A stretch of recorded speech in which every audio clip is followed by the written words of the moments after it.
Tempo do Por Estes Dias com Joel Colete. Como sempre, todas as semanas fazemos uma viagem pela história. Joel, bem-vindo a mais uma semana. Vamos começar com uma efeméride hoje, que é o dia 19 de maio de 1863, em que se assinalou a lei da extinção dos morgadios. Pois, é verdade. 1863, já lá vão muitos anos, e no entanto, a presença dessa instituição, que eram os morgadios, os morgados, ainda hoje permanece como uma memória dentro da comunidade. Há muitos edifícios, capelas, histórias que se contam sobre os morgados. Mas, com efeito, eles terminaram, como dizias, em 1863, neste dia. Reinava então o rei Dom Luís I, vimos agora ali uma imagem do monarca, e importa se calhar explicar então o que é isso dos morgados. Exatamente. Nós ouvimos falar muitas vezes, morgados, morgadias, mas afinal o que era isso? Bom, era um tipo de instituição, uma figura jurídica, de propriedade, se quiseres, que, embora só tenha surgido no nosso quadro jurídico com as chamadas ordenações filipinas, logo no início do século XVII, enfim, durante o domínio filipino, mas, em boa verdade, elas também já existiam entre nós desde a Idade Média. No fundo, era uma estratégia por parte das famílias aristocráticas, das famílias mais abastadas, para manter, de algum modo, o poder económico da família.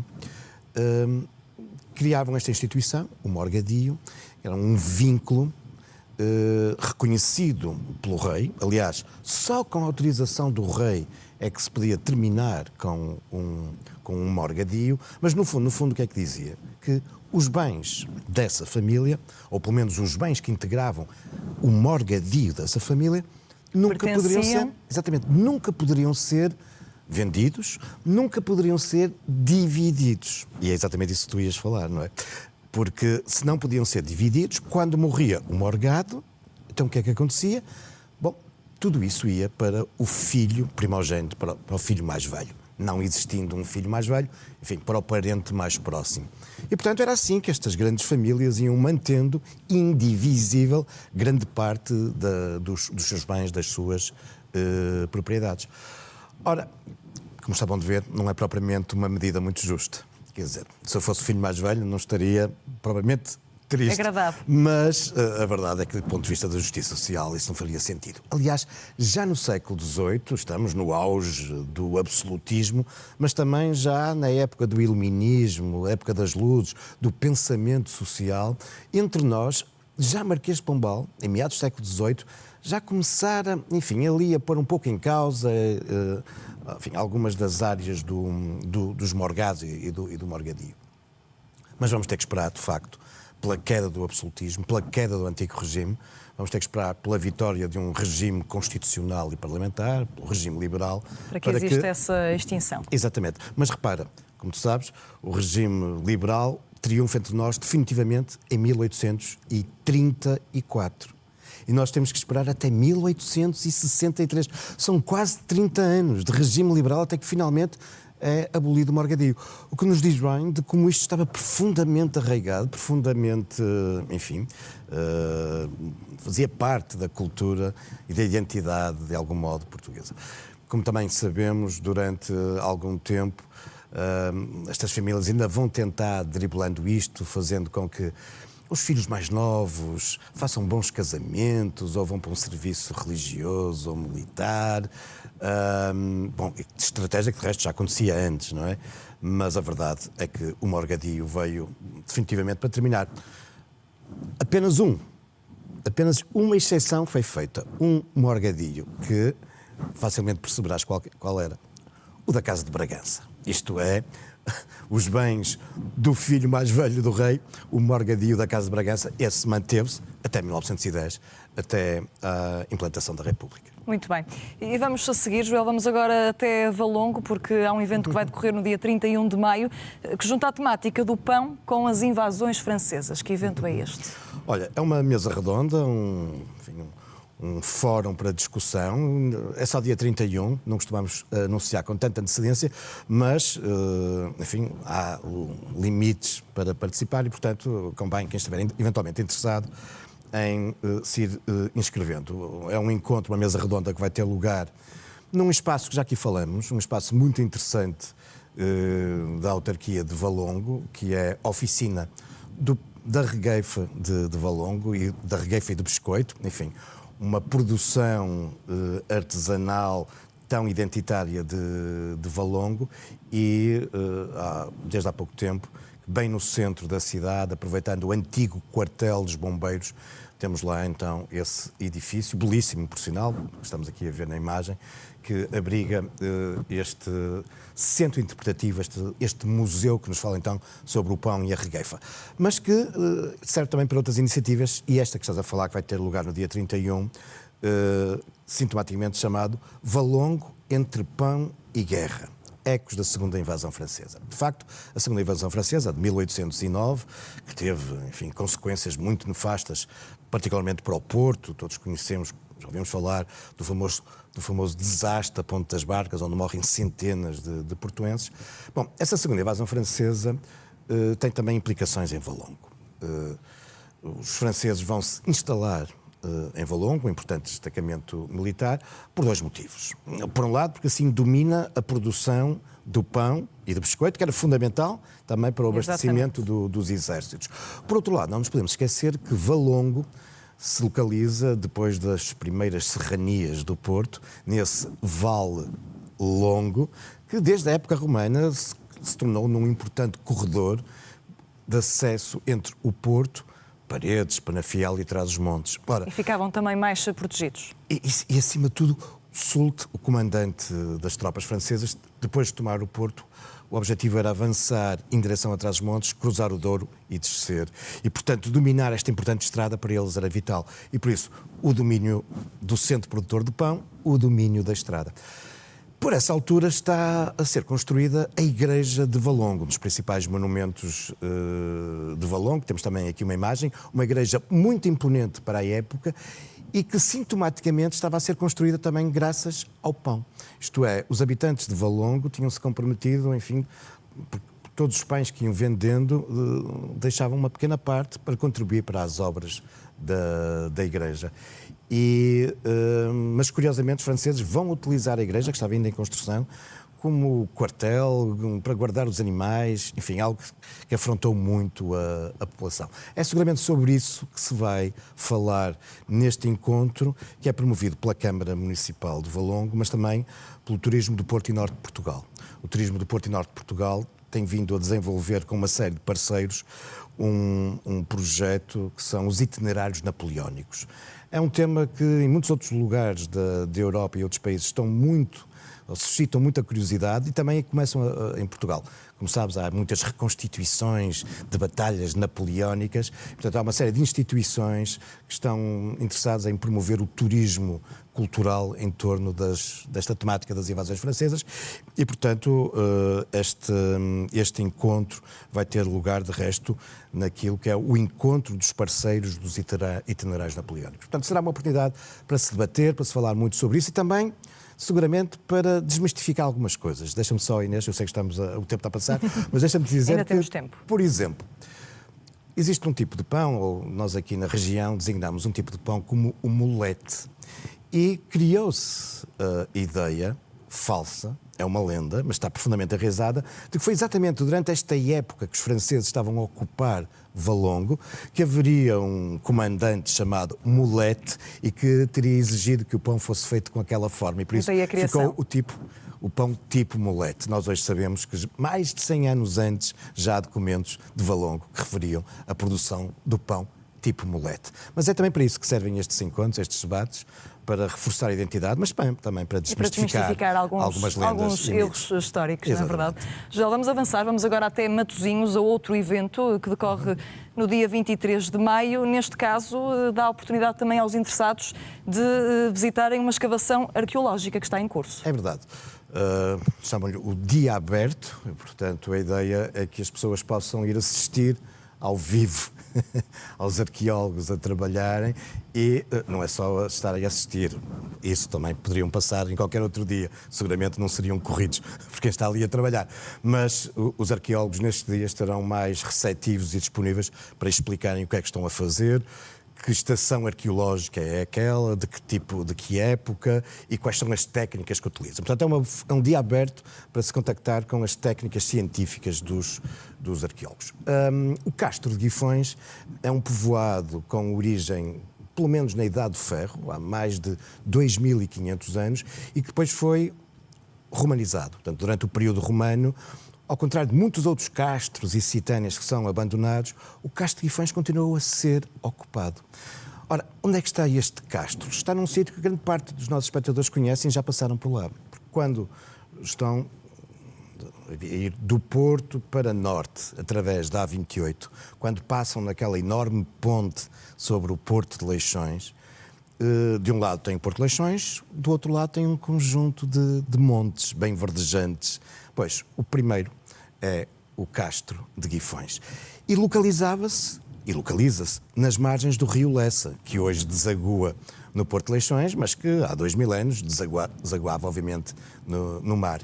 E o Castro de Guifões demonstra que era um povoado muito importante, já nessa época, um povoado portuário.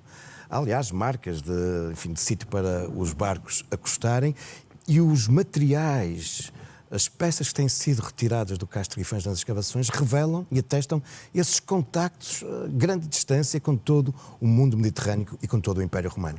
E, portanto, é uma estação arqueológica, estamos aqui a ver peças que têm sido recolhidas, algumas delas podem ser hoje observadas no Museu da Memória de Matosinhos. E as escavações têm vindo a decorrer desde há cerca de 10 anos, 9 mais precisamente, numa interessante colaboração entre a Câmara Municipal de Matosinhos, que promove as escavações, mas também com a Faculdade de Letras da Universidade do Porto, porque as escavações funcionam, elas estão a decorrer nesta altura do ano, porque funcionam como uma escavação em escola. Os estudantes da licenciatura de Arqueologia têm aqui uma possibilidade, durante algumas semanas, de participarem e de aprenderem as técnicas, e também a colaboração da APDL, a Administração dos Portos de Douro e Leixões, porque, em boa verdade, os terrenos onde decorrem as escavações pertencem à APDL. E, portanto, se estiverem interessados em conhecer melhor este povoado, se estiverem interessados em conhecer um pouco qual é a técnica, como é que os arqueólogos vão, recolhendo estas informações sobre o passado, o melhor mesmo é neste dia aberto, que vai decorrer no próximo dia 23 de maio, passar por Guifões, pelo Castro e ter esta experiência. E fica aqui também a sugestão. Mas vamos também a outro evento em Matosinhos, neste caso um evento que é promovido pelo Museu Futebol Clube do Porto. Comigo. Sim, no dia 31 de maio continuamos aquelas rotas do Dragão. É uma iniciativa já uma década desenvolvida pelo Museu Futebol Clube do Porto, que, percorrendo as ruas, as praças da cidade, vamos cruzando a história do Futebol Clube do Porto com a cidade e de como a cidade influenciou o clube, mas também, não raras vezes, como o clube influenciou a cidade. Desde o ano passado, a Rota do Dragão, tem várias sessões ao longo do ano, continua a decorrer no Porto, mas começamos também a sair do Porto, mantendo-nos no Grande Porto, mas também alguns concelhos vizinhos. E este ano, então no dia 31 na manhã, dia 31 de maio, vamos até Matosinhos. E o título desta visita, que decorre exatamente na altura em que estão também a decorrer as festas do Senhor de Matosinhos, portanto um período festivo, mas o título desta visita é Nas Origens do Dragão, porque importa lembrar que, entre muitas outras relações de Matosinhos com o Futebol Clube do Porto, que ao longo da visita explicarei, mas, por exemplo, aquele que é o primeiro jogo do Futebol Clube do Porto, em 1893, teve lugar aqui, nesta praça, hoje uma das praças emblemáticas de Matosinhos Sul, a designada Praça Guilherme Pinto, que é também uma praça de homenagem à indústria conserveira e aos operários conserveiros, daí aquele belíssimo cardume concebido pelo escultor Rui Anaori. Mas foi ali, aquele espaço era, em 1893, um amplo espaço junto de um recinto para corridas de cavalos, o hipódromo do Jockey Clube do Porto, e foi ali que, em 1893, teve lugar o primeiro jogo do Futebol Clube do Porto. E, portanto, é uma visita que nos vai levar mesmo até às origens do Futebol Clube do Porto. E fica aqui também a sugestão para quem quiser passar Uma manhã também a ouvir-te a contar estas histórias, Joel. Vamos continuar também dentro da temática das visitas guiadas, mas agora vamos falar de uma visita que acontece na cidade do Porto. Sim, Inês, porque já várias vezes me pediram para aqui divulgar, as pessoas estão interessadas exatamente nestas visitas e há, como eu já aqui referi algumas vezes, há múltiplas instituições no Porto que desenvolvem visitas guiadas em torno das temáticas da história e do património. Permito-me então salientar estas que são organizadas pela Confraria de Massarelos. Não só porque envolvem belíssimas temáticas, belíssimos guias, mas também porque, enfim, a inscrição das pessoas nestas visitas reverte para uma importante ação da Confraria de Massarelos em torno da reabilitação da sua igreja, da sua arte sacra, do seu núcleo museológico. Portanto, as pessoas estão a participar numa visita, mas estão também ao mesmo tempo a colaborar no restauro do património.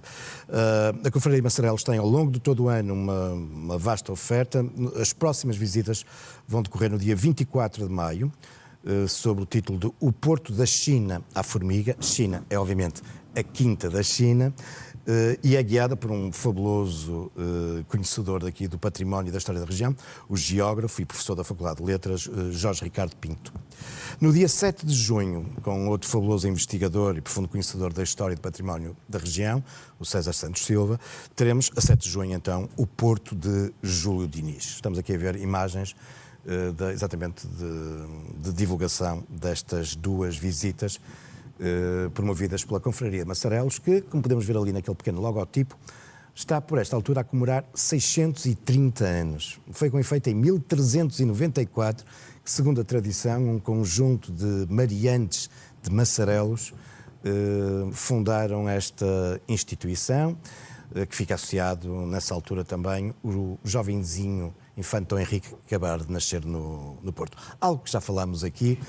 Aliás, na semana passada, se não me engano, já falamos precisamente da Confraria de Massarelos. Exatamente, e falámos da Confraria de Massarelos porque ela, no âmbito destes 630 anos, anunciou a criação de uma nova universidade sénior no Porto. Já há várias, mas nunca são demais, porque tem a ver com esta preocupação cada vez mais importante do envelhecimento ativo. E a esse propósito, Inês, se me permites... Que é também o outro tema que nos traz. Exatamente. Eu trazia aqui, já que a semana passada falei deste novo projeto, portanto, a mais recente Universidade Sénior da cidade, deixa-me falar da mais antiga Universidade Sénior do Porto e que provavelmente é mesmo a mais antiga Universidade Sénior do país. Aliás, quando ela foi criada ainda nem sequer havia esta designação de Universidades Séniores. Ela é designada como Instituto Cultural António Ferreira Gomes, Dom António Ferreira Gomes, é uma homenagem a esse famoso bispo da cidade. O Instituto António Ferreira Gomes tem uma longa e uma grande oferta ao longo de todo o ano letivo, de uma série de cadeiras e de cursos, mas eu hoje estou aqui a falar desta Universidade Sénior, estamos a ver uma imagem do site e depois os interessados poderão consultar o site, porque o Instituto Cultural António Ferreira Gomes, todos os anos, agora quando nos aproximamos das férias do verão, lançam uma série de pequenos cursos, mini-cursos, de um mês e meio no máximo, e pode ser por isso uma oportunidade para muitos que queiram, enfim, ocupar algum espaço no verão, exatamente com estes mini-cursos, estes cursos de verão do Instituto Cultural António Ferreira Gomes. Muito bem, João, para terminar, o que é que nos trazes no Caminhos da História desta semana? Vais falar sobre o Palácio da Bolsa. É verdade, Inês. Continuamos, que a semana passada estivemos a falar sobre o brasão, o significado o símbolo da Associação Comercial do Porto. Bom, continuamos aqui a falar de efemérides, porque a Associação Comercial do Porto está a comemorar 190 anos. E a esse propósito, depois temos explicado o seu brasão, esta semana vamos lançar um olhar mais demorado sobre o Palácio da Bolsa. Porque, de facto, estamos a falar de um monumento incrível, um monumento nacional, que demorou muito tempo a ser construído. As obras arrancam na década de 40 do século XIX, em 1842, mas, em boa verdade, já só vão terminar no início do século XX, envolvendo, ao longo deste período, 6 arquitetos, uma miríade de fabulosos artistas, dos melhores mestres das artes decorativas que então caracterizavam aqui a nossa região, os estuques, o trabalho nas madeiras, os fingidos, que era aquela técnica de pintar as superfícies fingindo que é madeira ou fingindo que é mármore, quando é tudo estuque. E a construção desta longa duração também permitiu que o palácio tenha vários estilos. Olhamos de fora e é uma coisa claramente neoclássica, mas depois começamos a percorrer o interior e vamos vendo diferentes estilos, onde, por exemplo, vai emergir os revivalismos que estavam muito em voga na época, como o próprio nome indica, fazer reviver, recuperar antigos estilos. E há um que se vai evidenciar claramente, que é o fazer reviver o exuberante estilo islâmico, enfim, que marcou tanto o sul da Península Ibérica, os Alhambras, Córdovas, enfim. Isso dá origem àquela que é a mais famosa sala da cidade, que é o Salão Árabe. No fundo, não é mais do que o Salão Nobre do Palácio da Bolsa, mas é verdadeiramente exuberante.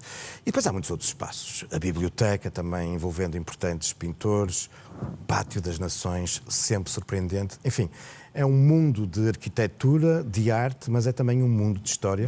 Porque a Associação Comercial de Porto, nestes 190 anos, marcou também. E que os telespectadores vão poder ficar a conhecer melhor deste espaço, sem dúvida, emblemático da cidade do Porto, que é o Palácio da Bolsa. Joel, está tudo dito por estes dias desta semana. Estás de regresso na próxima semana, exatamente. Obrigada. Até à próxima. Até à próxima.